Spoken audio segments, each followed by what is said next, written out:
Como siempre, muchas gracias a todos los que se unen constantemente a estas sesiones virtuales, a estos webinars, en donde nuestro despacho, junto con nuestro equipo de trabajo, lo que hacemos es exponer la problemática empresarial que vamos viviendo todos los días desde nuestro rol como abogados defensores, abogados litigantes, postulantes y del mismo modo como asesores legales en el ámbito empresarial.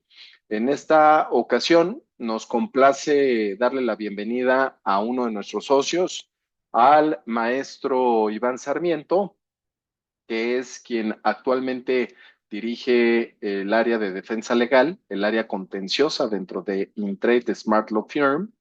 Y él, el día de hoy, esta mañana, nos va a platicar de diversos problemas a los que nos hemos enfrentado desde hace muchos años, Iván, pero en lo particular, en los últimos tiempos, esto se ha agravado y entendería, lo hemos platicado en otras ocasiones, Iván, entendería que mucho de estos problemas que últimamente estamos viendo en las empresas que importan y venden en México o que incluso importan y exportan a otros países, vendiendo esas mercancías a otros países, de pronto se ven con el problema de que sus clientes no les pagan, ¿no? Un problema que vive cualquier empresario, un problema que vive cualquier negocio, ya sea de bienes, de servicios, de cualquier giro, en donde por lo regular sus clientes respetan y honran los compromisos comerciales pagando en tiempo y forma, pero hay veces que esto no sucede y no sucede por muchas razones, porque el cliente es insolvente, porque al cliente a su vez no le han pagado, porque no te quiere pagar, porque quiere apretar al proveedor. Ahorita con el tema arancelario y la inflación, producto de lo que estamos viviendo en Estados Unidos, bueno, hay muchas empresas que están restringiendo sus presupuestos y eso se traduce en apretar a los proveedores, incluso cayendo en incumplimientos, esos que dejamos claros en los contratos y que incluso llegamos a garantizar, pues con hipotecas, con pagarés, con fianzas, en fin, de una gran diversidad de formas con tal de asegurar esta clase de obligaciones, la obligación de pago, ¿no? Tan importante. En esta sesión, señores, que vamos a tener con el maestro Iván Sarmiento, vamos a platicar precisamente de eso, del problema del impago, ¿no, Iván? ¿Qué pasa cuando mis clientes Es no me correcto, Toño. pagan y qué puedo hacer tanto en la vía extrajudicial como también en la judicial? Pero además, dentro de la judicial, nos va a platicar el licenciado Iván Sarmiento qué novedades, qué reformas han habido desde el ámbito civil, desde el ámbito mercantil, precisamente para eficientar la ejecución de esos pagos. Y esto, Iván, porque de entrada nos hemos llegado a topar con casos en los que aun y cuando existiesen esas garantías, los juicios son largos, son tardados, de pronto los clientes se hartan y se olvidan, se desisten de la acción y dicen, mira, bueno, mejor nos ponemos a trabajar, ya no le volvemos a vender a esta persona que no me pagó. Y me parece que eso es por demás injusto y más bien lo que tenemos que encontrar el día de hoy contigo es el camino idóneo, el camino eficaz que verdaderamente nos permita lograr cobrar y de una forma no tan complicada. Adelante, querido Iván, gracias por estar con nosotros esta mañana y platícanos un poco de lo que nos está pasando, los asuntos que estás atendiendo y definitivamente cómo lo podemos resolver. Adelante, por favor. Sí, Toño, muchas gracias. La realidad es que este webinar yo lo pedí, quise yo exponer esta situación, porque si bien es cierto, hay herramientas, por llamarlo así, para nosotros poder reclamar un crédito. Importé audífonos, importé zapatos, importé productos que después vendí y me piden plazos para pagar, ¿no?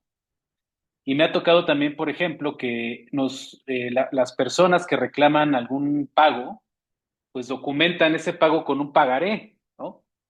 o con otras garantías. Entonces, vamos a platicarles un poquito en este webinar las formas en que su servidor ha tenido he visto cómo se documentan adeudos y también quiero platicarles un poquito el camino tan pesado que se vuelve a veces para cobrarlos, ¿no? Entonces, estoy seguro que, sin temor a equivocarme, muchos de ustedes han documentado adeudos con esa herramienta, ¿no? Llamada el pagaré, o han pedido una fianza y la fianzadora no les paga, o en casos más complicados les han otorgado una garantía hipotecaria y no saben cómo ejecutar ese crédito, o ven una escritura pública y necesitan alguna orientación porque hay fechas de pago, luego el tecnicismo que aparece o los artículos que aparecen en la escritura pues son hasta cierto punto enredados. Entonces, quisiera yo platicarles ese antecedente y al final escuchar sus experiencias. Pero más que nada, algo, y es la razón por la que se pidió este webinar, más que nada es platicarles una herramienta que existe ahora aplicada recientemente en el Código de Comercio, que es una ley que regula los aspectos mercantiles que ustedes hacen, importan, venden, etcétera, ¿no? Entonces, esa herramienta son precisamente las medidas cautelares y vamos a platicarles un poquito de las mismas, pero repito, antes les voy a dar una referencia de aquellas herramientas de garantías que ustedes han tenido para, pues, ser pagados de sus adeudos, ¿no? Entonces, si gustas, Floricel, por favor, ir avanzando, abogada. Esto es un poco lo que comentaba el maestro Antonio. Dice, usualmente los adeudos generados por la entrega de bienes o la prestación de servicios son documentados mediante la suscripción de pagarés o fianzas, o en algunos casos más complicados porque el adeudo es mayor. Me ha tocado ver hipotecas inclusive, ¿no? Si bien es cierto, esos medios pueden ser efectivos en algunas ocasiones, algunos de sus aspectos legales podrían convertirlos en ineficaces o tomar demasiado tiempo para hacer efectivo ese pago, ¿no? Me gustaría escuchar si alguno de ustedes al final se ha enfrentado a una situación de estas, en donde su deudor les entrega un pagaré, la persona que les debe les entrega un pagaré y aparentemente estamos satisfechos, ¿no? Pero después, ¿qué pasa? Continúa, Floricel, por favor. Dice, de acuerdo con el pagaré es una cosa mercantil y ustedes, si ustedes se han enfrentado a un pagaré, pues aparece una promesa de que les van a pagar, ¿no? El nombre de la persona a quien le van a pagar y pues la firma de la persona que se compromete a pagarles, ¿no? Lo deseable en un pagaré es que contenga una época de pago determinada. ¿A qué me refiero? Si una persona les debe dinero y les firma un pagaré, lo más recomendable es que exista una fecha cierta. Te voy a pagar el 31 de diciembre del 2025, ¿no? Eh, Porque existen otras formas en que el pagaré vence, a lo mejor ustedes las han visto, ¿no? Eh, un aspecto positivo, voy a platicarles un poquito también los aspectos positivos que podrían generarse en el pagaré, porque tal vez los han visto, repito, pero en el pagaré, además de la persona que firma y que se compromete a pagarles, existe otra figura que se llama aval. El aval es una persona ajena a la relación del pagaré, que también se obliga a pagarles en caso de que el obligado, su deudor principal, no les pague.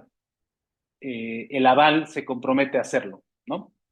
Y un aspecto negativo que también valdría la pena resaltar es que la acción cambiaria directa prescribe en 3 años. ¿Qué es la acción cambiaria directa? Como ustedes saben, el pagaré, cuando es incumplido, el dueño del pagaré lo puede reclamar en un juicio. Llega al juicio con el pagaré y sin explicarle nada al juez, oye, pues es que yo entregué mercancía, entregué cualquier tipo de enseres y no me los pagaron. Entonces vengo a reclamar el pagaré y sin explicarte qué pasó antes, tú tienes que iniciar un procedimiento en ese sentido y substanciar y llevar a cabo todos los actos necesarios para reclamarlo, ¿no? ¿Qué pasa cuando esos años, esos 3 años pasan, cuando transcurren esos 3 años y yo no he reclamado el pagaré? Yo puedo seguir reclamando el pago, pero ahora tengo que explicarle al juez qué pasó. Hubo un contrato, hubo una importación, entregué mercancía y no me pagaron. Si yo me espero 3 años y reclamo el pagaré, sí se puede llevar a cabo, pero en ese supuesto yo tengo que explicarle al juez qué pasó, qué antecedente tengo, ¿no? Y si lo hago dentro de los 3 años, que repito, les comento, pues el procedimiento aparentemente podría ser más expedito, más rápido, ¿no? Pero no siempre es así. Siguiente, Floricel, por favor. Cuando un pagaré no es honrado, no es pagado, pues existe una manera una vía para que el acreedor del pagaré lo pueda reclamar. Aquí es importante que les comente, es muy interesante este punto porque los legisladores en nuestro país han creado herramientas o vehículos procesales para hacer todo más rápido. Una prueba de ello es el juicio ejecutivo mercantil oral. En ese juicio es interesante que ustedes sepan que eh, se puede iniciar siempre y cuando el monto de su pagaré no rebase los 4 millones de pesos. Si ustedes tienen un pagaré de hasta 4 millones de pesos, pueden usar este juicio ejecutivo oral, que a diferencia de otros juicios es más rápido. Vamos a ver más tarde por qué. En este juicio, como en cualquier otro, el actor presenta su demanda, si el juez la admite, requiere de pago al deudor y si éste no paga, pues se procede al embargo de bienes, ¿no?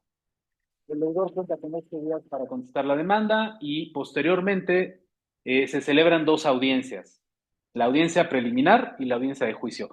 De manera muy resumida, en la audiencia preliminar el juez va a admitir las pruebas, que generalmente son documentos, va a señalar fecha para desahogarlas cuando sea necesario eh, tener esa preparación.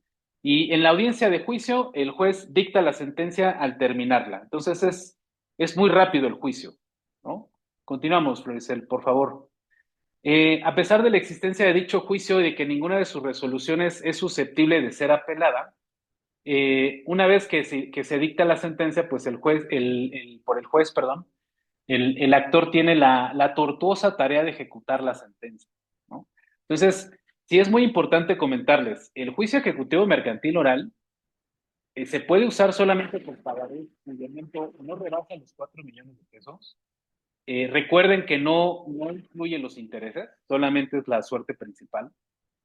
Ninguna resolución, ni siquiera la sentencia, se pueden apelar en el juicio ejecutivo mercantil oral y solamente existen dos audiencias.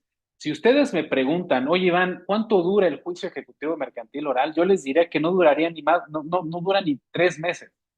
Es muy rápido, es muy rápido. Y la sentencia se dicta de esa misma manera, en 3 meses, pero ahora hay que ejecutarla. Entonces, en este caso, los bienes que fueron embargados, pues tienen que ser rematados en una audiencia ante el juez, y eso significa que ustedes ya tienen la sentencia y ahora tienen que contratar a un perito, evaluador, y llevar a cabo la publicidad de la audiencia, porque así lo ordena la ley, y publicar los famosos edictos de remate en los periódicos, ¿no? Entonces, esa es la situación que pasa con el juicio ejecutivo mercantil oral. Y si el pagaré que ustedes tienen supera los 4 millones de pesos, pues la vía es un juicio ejecutivo mercantil ordinario, que en el mejor de los casos van a tardarse 3 años en llevar a cabo todo ese procedimiento y adjudicarse sus bienes, los bienes que fueron embargados al demandado o a su deudor en este caso, ¿no? Entonces, adelante, Floricel, por favor. En el tema de la hipoteca, la seguridad para que ustedes sean pagados de la deuda que tienen a su favor, pues se incrementa, ¿no? Aparentemente, porque pues hay un inmueble, ¿no? Entonces, en este caso, el deudor, la persona que les debe dinero, tiene que ser propietario de un bien raíz, hay que ir con un notario, el notario tira una escritura, se hace constar ahí el otorgamiento del crédito, pero ¿qué pasa si no me paga el deudor? ¿Qué es lo que pasa? Pues hay que ejecutar la hipoteca y eso pues va a llevar tiempo también, ¿no? ¿Qué es lo que pasa? Pues si bien es cierto hay un juicio especial, pues como cualquier juicio hay que presentar una demanda, ofrecer pruebas, reclamar el crédito. el juez tiene que admitir la demanda y el demandado contará con un plazo de 15 días para contestar, ¿no? Continúa, Floricel, por favor. En caso de obtener una sentencia favorable, al igual que un juicio ejecutivo mercantil oral, el acreedor tiene la obligación de ejecutarla, ¿no? Y en la ejecución de esa sentencia, pues va a ser que a través de una resolución de un juez se va a reconocer, se va a declarar que ahora yo soy el dueño del inmueble en pago del adeudo o del dinero que presté, ¿no? Para lograr lo anterior, se tiene que iniciar un procedimiento, se tiene que contratar un perito evaluador para conocer el valor del inmueble y también publicar estos famosos edictos de remate en los periódicos para publicitar la venta. ¿Qué contiene un edicto de remate? En el anterior, si eres tan amable. ¿Qué contiene un edicto de remate? Algo, es información muy puntual. ¿En dónde está el inmueble? ¿Cuánto cuesta? ¿Cuál es el monto mínimo que debo yo presentar ante el juzgado para participar en el avalúo, en el remate? Y los datos del expediente, el juzgado y el expediente, ¿no? Pero es un procedimiento también de ejecución, ¿no? Continuamos, Florisel, por favor. Y finalmente el tema de la fianza, seguramente ustedes es más probable que hayan visto pagarés y fianzas, la hipoteca a lo mejor no se ve muy seguido, pero es algo que se tenía que desahogar también. Pero en el tema de la fianza, nosotros le pedimos a nuestro deudor que contrate una fianza. ¿Y qué es lo que pasa? Seguramente les ha sucedido. La fianzadora con la intención de vender pólizas, pues de repente vende pólizas a personas que no son suficientemente solventes.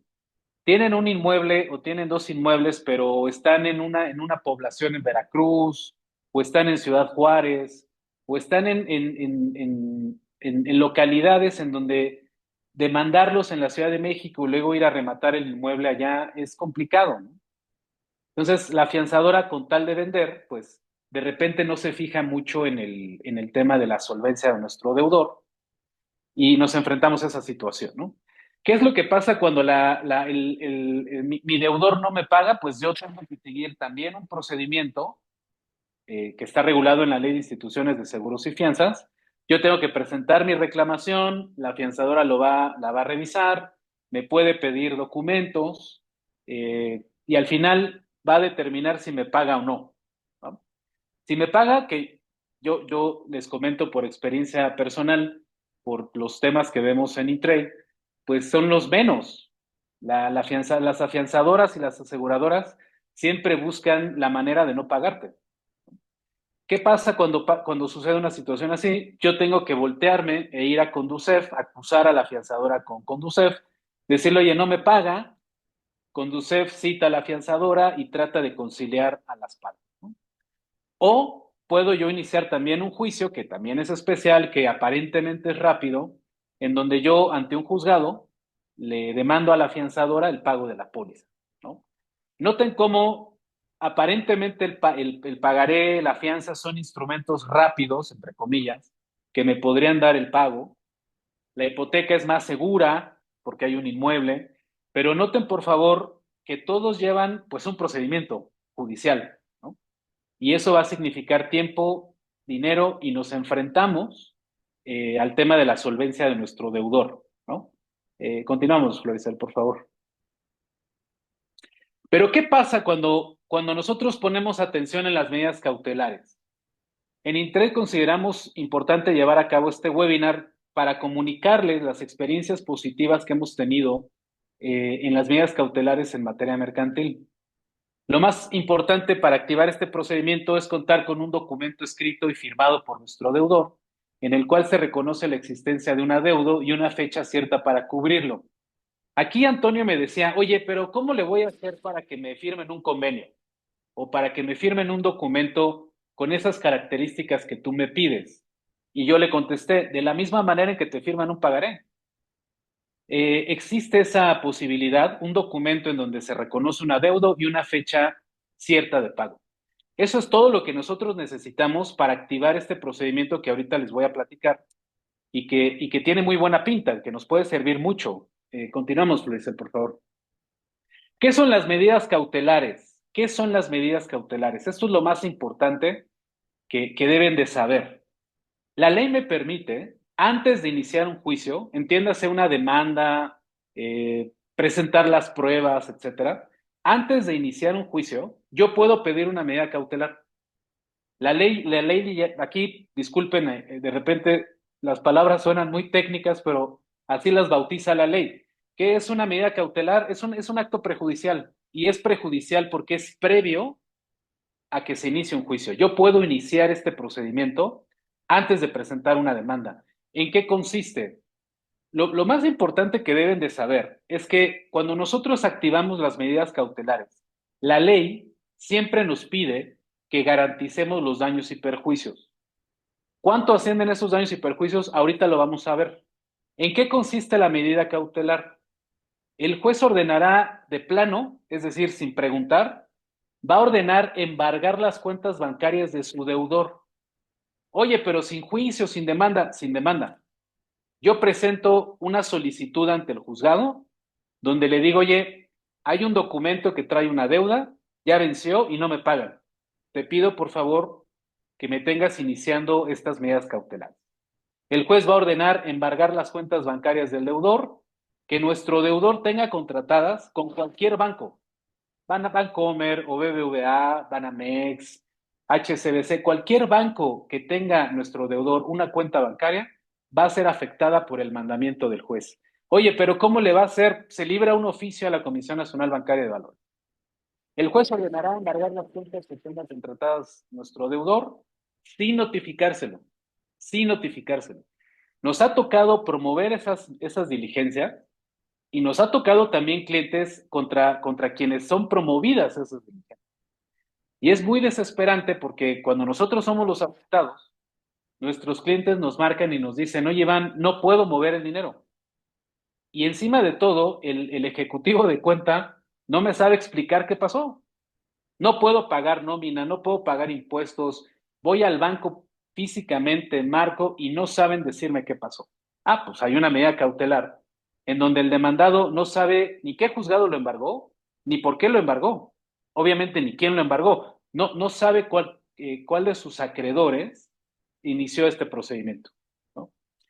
Una vez que eso sucede, yo presento una solicitud donde el juez le pido, oye juez, hay un documento vencido, embárgale cuentas a mi deudor. El juez va a dar la orden, va a admitir la solicitud, va a dar la orden siempre y cuando garanticemos los daños y perjuicios de ese monto. No se preocupen, no es mucho dinero, ahorita vamos a platicar de eso. Una vez que se perfecciona el embargo, una vez que ya se llevó a cabo el embargo, que el demandado no puede mover su dinero, no puede hacer pagos, no puede absolutamente hacer nada, hasta ese momento el juez ya le notifica de qué se trata la situación. Le dice, oye, ya, el demandado ya se entera, esta persona te va a demandar y cautelarmente o preventivamente presentó esta solicitud, garantizó la solicitud y por eso están tus cuentas embargadas. ¿Qué es lo que puede hacer el demandado? Les pido una disculpa. ¿Qué puede hacer el demandado? Garantizar o contrarrestar esos efectos exhibiendo lo que le están demandando ante el juzgado. Si es 1 millón de pesos, tiene que exhibir 1 millón de pesos. ¿Sí? Es la única manera en que puede esquivar o levantar este embargo precautorio, ¿no? Continuamos, Floricel, por favor. Una vez que sucede lo anterior, que el juez le notifica al demandado lo que sucedió, el acreedor contará con un plazo de 3 días para presentar su demanda, en la que deberá reclamar el pago del crédito y respecto del cual se le ha concedido previamente el embargo precautorio del que estamos hablando, y dentro de ese mismo plazo debe de demostrar el acreedor ante el juez que decretó el embargo la presentación de la demanda. Ojo, ojo, yo ya tengo un embargo precautorio. Yo ya le demostré al juez preventivamente que tengo un crédito y que está vencido, ¿sale? Yo le presenté una solicitud al juez y ya se logró un embargo precautorio. El dinero que el demandado o nuestro deudor tenga en las cuentas bancarias ya está congelado, ¿vale? Ahí lo dejamos por el momento. Pero esto es un derecho del deudor. Necesitamos demandarlo. Necesitamos iniciar un juicio para que al final el juez sepa qué va a pasar con ese dinero que está congelado. El demandado tiene que ser sentenciado por un fallo, por una resolución, en donde se ha condenado a pagarnos ese dinero que, repito, ya está congelado. No lo puede mover, no lo puede tocar, ¿vale? Una vez que eso sucede, sí se tiene que instaurar un juicio y demandar al demandado o a nuestro deudor. Ustedes me pueden decir, oye, Iván, pero entonces, ¿qué diferencia hay? Ah, una muy sencilla. Pasan dos cosas. El dinero, si es que lo tiene, el dinero de nuestro demandado o de nuestro deudor ya está congelado. Y la segunda y la más importante es que eso va a provocar siempre que nuestro deudor se acerque a negociar. Porque, repito, no puede pagar nóminas, no puede pagar impuestos, no puede pagar proveedores. Todas sus cuentas están embargadas por una autoridad, ¿vale? Y ya después se sigue un juicio que puede ser por la naturaleza de lo que les estoy platicando. El juicio es oral mercantil, que es muy rápido, 3 o 4 meses. Existe por ahí un juicio de amparo que seguramente ustedes también han oído platicar de él, y en menos de 8 o 9 meses se tiene esa resolución, pero repito, en vía de mientras, nosotros ya tenemos una garantía que es el congelamiento del dinero, ¿vale? ¿Qué pasa? Hay dos momentos para hacer este procedimiento cautelar que les comento, que es antes de iniciar la demanda y después de iniciar la demanda. En este segundo supuesto que Floricel está proyectando, dice, esto se puede hacer, este embargo de que estoy platicando, ¿se puede hacer una vez que se inició un juicio? Sí. En este caso estamos frente a un supuesto en donde la demanda ya fue presentada, el demandado ya la conoce, ya la contestó y ya se determinaron los hechos que el juez va a resolver en la sentencia. ¿Vale? Ya existe el juicio, el demandado ya lo sabe. Continuamos, Floricel, por favor. Ustedes me pueden decir, oye, Iván, pero ¿qué pasa? O sea, me van a decir, bueno, pero aquí qué beneficio tengo si el juicio ya inició, ¿qué beneficio tenemos de pedir este embargo precautorio? Bueno, en este supuesto, la solicitud del embargo es realizada a través de una figura procesal. No se preocupen tanto por los términos. Yo más tarde se los puedo explicar con mucho gusto. Es a través de un incidente, una demanda pequeña. Repito, ya inició la demanda principal, el demandado ya me la contestó, ya está la controversia ahí. El incidente es un escrito aparte donde yo le digo al juez, oye, embárgale las cuentas al demandado, ¿no? También tengo que garantizar los daños y perjuicios.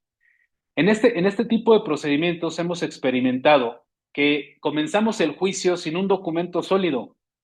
No han sido pocas las ocasiones en las que tenemos 10 facturas, ¿vale?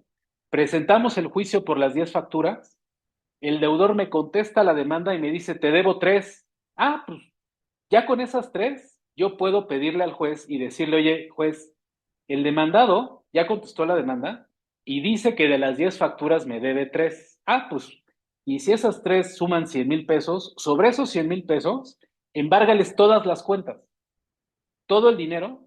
El juez no se va a detener a ver cuánto dinero hay en una cuenta, si el demandado tiene la cuenta en Banorte o en HSBC. El juez va a decir, tienes razón, hay una confesión judicial, voy a ordenarle a la Comisión Nacional Bancaria de Valores que embargue todas las cuentas del demandado.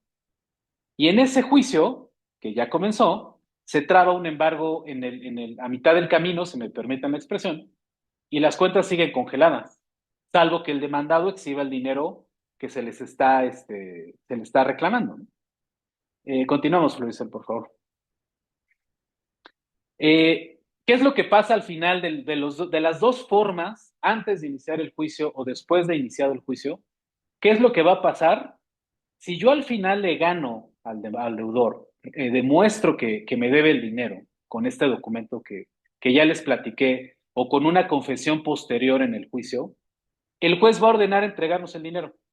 Fíjense cómo gano una sentencia y ya no me tengo que enfrentar al procedimiento largo, costoso y tortuoso de ejecutarla. Ya gané la sentencia, se lo hago ver al juez, le digo, oye, el demandado tiene una lana ahí que es mía, endósame el billete de depósito, y el juez me cita un día en el juzgado y me entrega el billete de depósito, ¿no? Y me olvidé del tema de, oye, es que hay un bien inmueble que hay que embargar, hay que evaluarlo, hay que publicar edictos. No se confundan.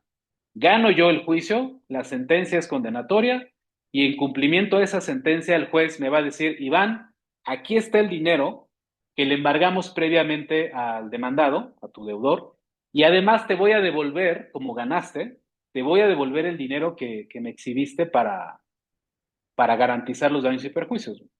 Esas son las ventajas, le voy a dar lectura, dice, las grandes ventajas que se presentan por promover estas medidas son las siguientes. Se genera anticipadamente un acto de molestia para el demandado, porque al tener sus cuentas embargadas no puede hacer ningún movimiento, ningún movimiento. Nos ha tocado deudores que me llaman y me dicen, Iván, no puedo pagar la declaración mensual del mes inmediato anterior porque no puedo, el toque no funciona. No puedo pagar mi nómina y ya hay un conato aquí de personas que me están reclamando que no les pago. Vamos a llegar a un arreglo, ¿vale? Y la segunda es que se tienen congelados estos recursos para ser entregados al actor una vez que el juicio ha concluido y que el actor ganó, ¿no? También se devuelve el tema de la garantía, así íntegramente nos van a regresar el billete de depósito. Y al final del día, el beneficio lo importante que queríamos comentarles a todos ustedes es que no tenemos que enfrentarnos a un procedimiento tortuoso para ejecutar la sentencia. El aspecto más desfavorable, si quieren verlo así, es que tengo que garantizar los daños y perjuicios.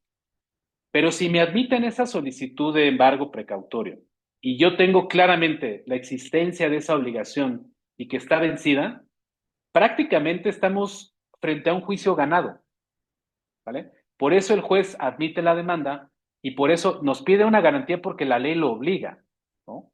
Pero es prácticamente un prejuzgamiento de lo que va a pasar. Entonces, sí es algo que queríamos comentarles porque es muy interesante ver que dando una garantía pequeña, yo me ahorro todo el procedimiento al momento de ejecutar una sentencia. ¿Qué pasa si el billete de depósito es mayor a lo que me deben? El juez va a ordenar hacer trámites administrativos y va a entregarme un billete nuevo que ampare solamente el adeudo, ¿no? ¿Qué pasa si me deben 100,000 pesos y el deudor tiene 80,000? Bueno, pues de entrada tenemos esos 80,000 pesos, ya son nuestros y tenemos nuestro derecho para iniciar otros embargos u otras acciones para recuperar el resto del dinero que nos deben. Pero repito, eso ya es pues un tema de caso por caso, pero sí es muy importante que conozcan todos ustedes que más allá de un pagaré, más allá de una fianza, más allá de una hipoteca, lo más interesante es tener un documento que tenga esos dos requisitos muy puntuales, que se reconozca un adeudo y que exista una fecha cierta de pago. Y eso es suficiente para que nosotros podamos activar estas medidas cautelares en materia mercantil con las que con muchísimo gusto les vengo a platicar y espero que les sea de mucha utilidad y les sirvan, ¿no? Aquí no sé si existe algún pool de preguntas y respuestas o de comentarios, César, para el audito, para la audiencia, alguna duda.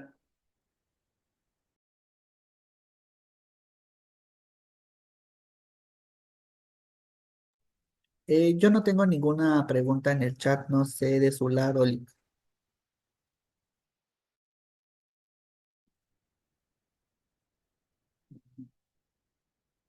Pues fíjate que más que no tengo yo, pero más que preguntas, me gustaría ver si alguien de la audiencia ha experimentado con un tema de un pagaré, una fianza, algún deudor, que se haya enfrentado a un procedimiento así como el que les platico de ejecutar una sentencia o un juicio largo.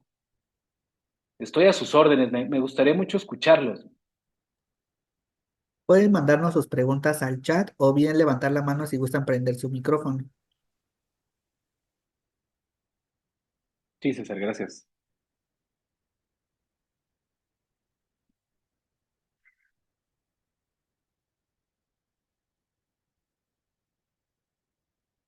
Veo 57 personas conectadas.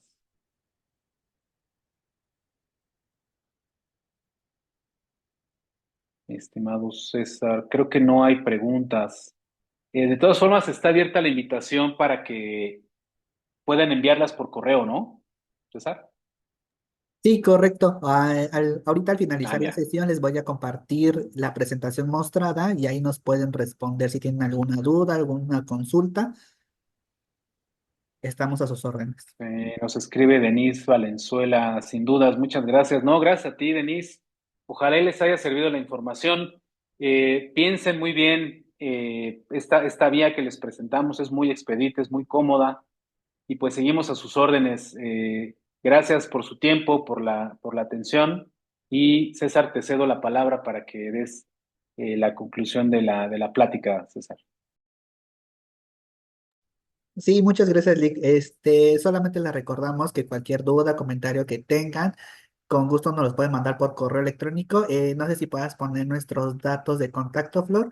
De todos modos, nosotros, bueno, yo les voy a mandar un correo de agradecimiento junto con la presentación y la liga de la grabación. Ahí nos pueden responder si tienen alguna duda, algún comentario, alguna consulta que requieran.